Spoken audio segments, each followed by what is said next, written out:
पंजाब में आम आदमी पार्टी के नेतृत्व में भगवंत मान की सरकार बनने के बाद 29,000 से अधिक सरकारी नौकरी मिली है और यही वजह है कि अब जो युवा हैं उनके बीच सरकारी नौकरियों की जो ललक जो है वो साफ तौर पर देखने को मिल रही है। लेकिन उसके पीछे एक कहानी है कि किस तरह से छोटे से गलियों में और छोटे से घर में रहने वाले जो खासकर यूथ हैं वो सरकारी नौकरी की तरफ रुख कर रहे हैं। उनको उम्मीद है कि भगवंत मान की जो सरकार है पंजाब में जो आई है वो उन्हें एक उज्जवल भविष्य दे सकती है। हम इस वक्त प्रियंका भारद्वाज के घर के बाहर है। आप सबसे पहले इस गली को दिखाना चाहेंगे कि किस तरह से तंग गली है और यहाँ पर अगर घर की तरफ हम अगर आपको दिखाएं तो सीढ़ियाँ हैं, बहुत छोटा सा घर है, 3 कमरे का एक छोटा सा मकान है जिसमें प्रियंका रहती हैं। 8 साल का एक लंबा स्ट्रगल रहा है। 2015 में पहली बार उन्होंने सरकारी नौकरी के लिए एग्ज़ाम दिया, जिसके बाद उस नौकरी में उनका नाम आने के बावजूद स्टे लग जाने के कारण वो सरकारी नौकरी नहीं पा पाई। उसके बाद 2017-18 में उन्होंने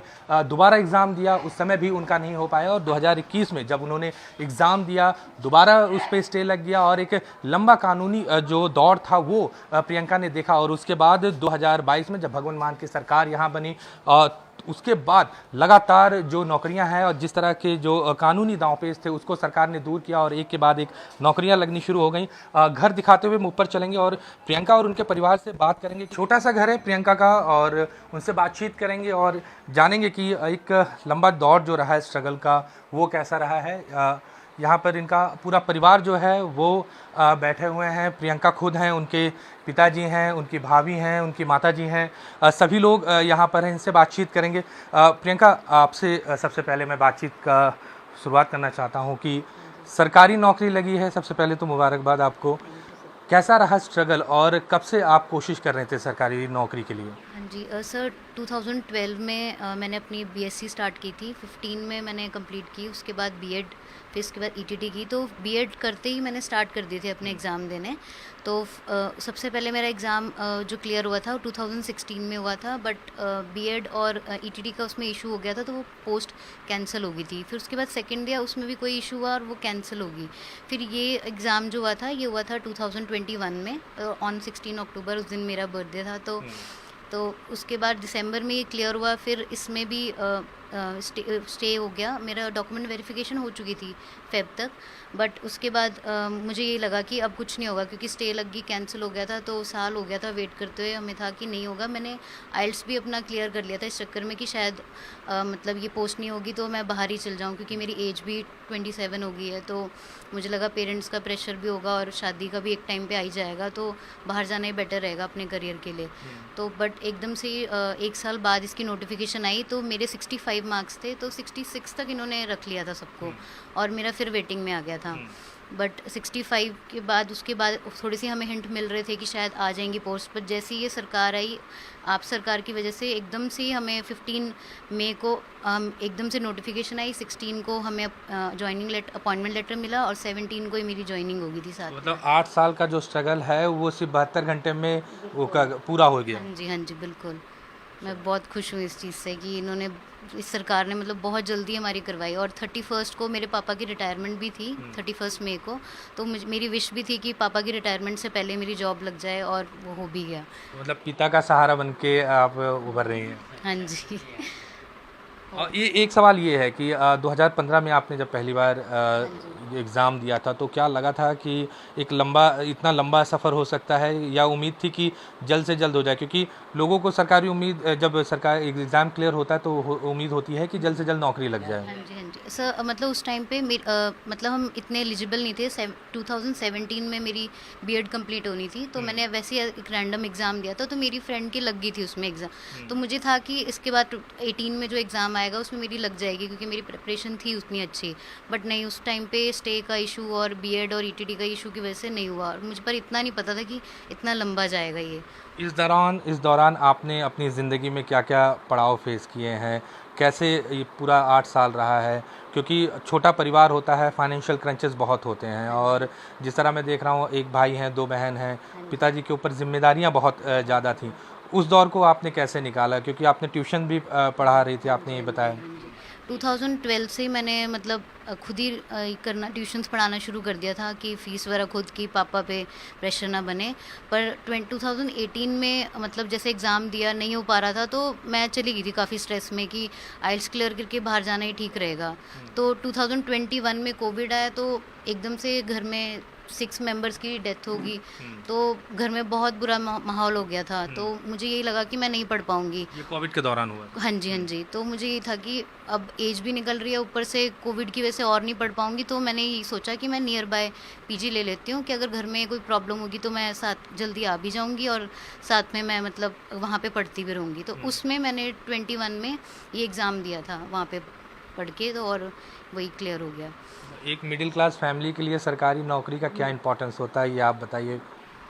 मतलब मैंने ये चेंजेस देखे हैं कि उस टाइम पे जब सभी बोलते थे कि शादी क्यों नहीं कर रही है, इतनी एज हो गई है, और एकदम से जॉब लगने के बाद सबकी थॉट्स चेंज हो गए हैं। मतलब सब मोटिवेट कर रहे हैं कि गर्ल्स को पढ़ाओ, इतनी जल्दी शादी मत कराओ। मतलब मैंने खुद देखा है मेरे रिश्तेदारों में, सब अब मेरी फैमिली वालों को कहने लग गए हैं कि नहीं, कि मतलब ये अच्छा किया आपने कि इसकी जल्दी शादी नहीं की, कि नहीं तो मतलब ये दिन ना आता फिर आपकी लाइफ में।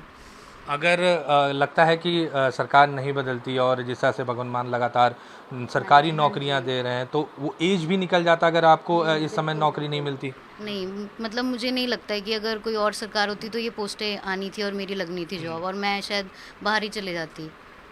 उसमें भी मुझे ऐसे हो रहा था रिग्रेट कि मुझे बाहर नहीं जाना था, बस इसी वजह से यही इशू था कि जॉब लग नहीं रही है, और मुझे मतलब शादी से पहले मतलब मुझे सेटल होना था। मुझे ऐसे मतलब इतनी एजुकेशन लेके अनमैरिड होके मतलब अनएजुकेटेड की तरह नहीं जाना था मतलब शादी। मुझे चाहती थी कि मैं पढ़ लिख के अपनी जॉब के साथ जाऊँ अगर मैं किसी की फैमिली में जाऊँ।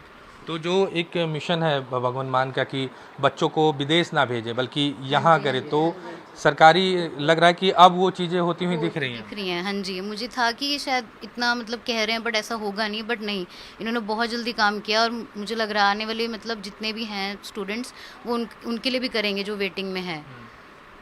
अब कितनी मजबूती के साथ अब परिवार का, क्योंकि पापा रिटायर हो गए हैं, आपकी नौकरी लग गई है, तो क्या लगता है कि अब परिवार का बोझ जो है वो आपके कंधों पर, आप उसको संभाल पाएंगे? बिल्कुल, बिल्कुल, मैं रेडी हूँ उसके लिए, और मैं पहले से भी रेडी थी, बट अब और अच्छे से जितना मैंने सोचा है सपने सबके पूरे करने हैं, मैं और दिल से करूँगी।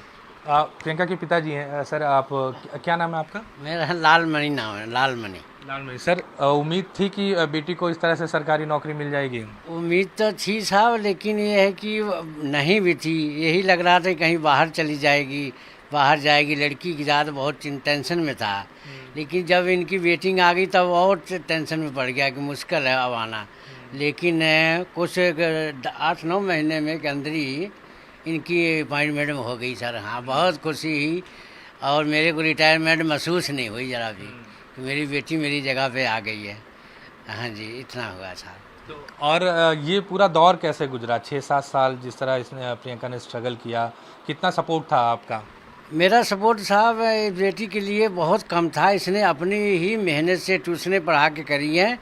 बाकी जो कहीं थोड़ी बहुत ही कमी पड़ती थी मैं ज़रूर पूरा कर देता था, ना नहीं करता था। हाँ जी, हाँ किसे, हाँ। लेकिन एक पढ़ाई का दौर होता है, और जब उम्र निकलने लगती है तो बाप को इस बात की चिंता होती है कि बेटी की शादी करनी है, और पढ़ाई हो रही है, उम्र निकल रही है। हाँ, चिंता बहुत सी इस बात की बहुत चिंता थी कि ये जा रही है और जॉब नहीं लग रही है, अब क्या करें। बहुत चिंता थी साहब इस बात की, लेकिन चलो बेटी ने मेरा साथ बहुत हिम्मत से अपना काम कर लिया और जॉब हासिल कर ली।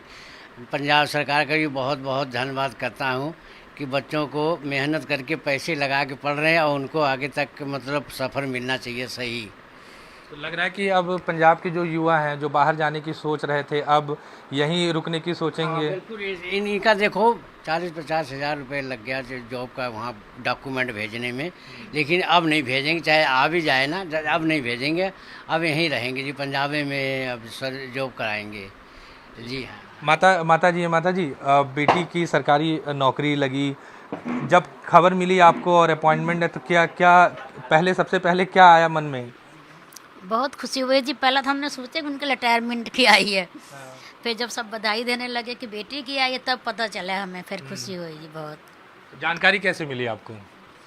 इनके स्कूल के आगे ना साथ के यहाँ, हाँ, तो हमने सोचा कि भी इनके घर वाले के रिटायरमेंट के आए हैं, हमें बिल्कुल पता नहीं था और एकदम से आगे हम ऐसे हो गए भी क्या होया। फिर पता चला कि जहाँ बेटी की नौकरी लगी है, फिर बहुत खुशी हुई जी। अच्छा, बेटी ने बहुत स्ट्रगल किया है, तो कहते हैं कि माँ का साथ बहुत ज़रूरी होता है, कितना साथ रहा आपका? बस जिस इतना भगवान की कृपा थी। हाँ जी। तो ये प्रियंका है और उनका पूरा परिवार जो साफ तौर पर कह रहा है कि किस तरह से जब से भगवंत मान की सरकार आई और जो कानूनी दांवपेच के कारण जो नौकरियां नहीं लग पाती थी, कभी स्टे लग जाना या किसी कारण से देरी होना, वो नई सरकार आने के बाद वो सारी बाधाएं बहुत तेज़ी से दूर की गई। और यही वजह है कि प्रियंका जैसे हज़ारों जो और भी नौजवान हैं, युवा हैं, उनकी सरकारी नौकरी लगी। और ख़ासतौर पर जिस तरह खुद प्रियंका कह रही हैं कि विदेश जाने का उनका सोच थी कि जल्द से जल्द वो विदेश चले जाएं, क्योंकि यहाँ पर कुछ हो नहीं रहा था, कोई नौकरी नहीं लग रही थी, सरकारी नौकरी नहीं लग रही थी। लेकिन जब अपॉइंटमेंट लेटर आया तो चेहरे पर ना सिर्फ प्रियंका के बल्कि पूरे परिवार के चेहरे पर खुशी थी। और यही वजह है कि पंजाब के जो युवा हैं अब सरकारी नौकरी की तरफ देख रहे हैं और पंजाब में रहकर पंजाब को आगे बढ़ाने की जो कोशिश है वो युवाओं की साफ तौर पर देखने को मिल रही है।